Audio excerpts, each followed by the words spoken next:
ошол нерсенин баары мына биздин шарият деген ошол эреже.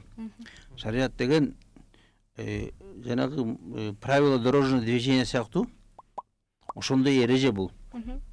Бул эркекке өзүнүн ордун, вазифасын, милдеттерин, аялга өзүнүн ордун, вазифаларын, милдеттерин, укуктарын баарын берген. Ошого ылайыкташып жашаш керек. Ошону биз ошондон чыктык эле, жолдо авариялар болгондой эле. Ошо биз жанагы жол эрежесин бузса авария болот. Дал ошондой биздин жашообузда ошондой авариялар болот. Чыр чатактар, ажырашуулар, өлтүрүп коюулар. Алымдарыбыз реалдуу сүйлөбөй жатат. Шариатты реалдуу эмеге байланыштырып жанагы турмушка сүйлөбөй жатат. Алыга чейин биз шариат менен андай чекесинде эле жүрүбүз. Биздин шариатыбыз азыр намаз менен орозо эле, башка эч нерсе жок. Даже садака жок. Садака жок. Садака бир тыйын берет, тыйын. Бул шариатка келбейт, бул шариатка.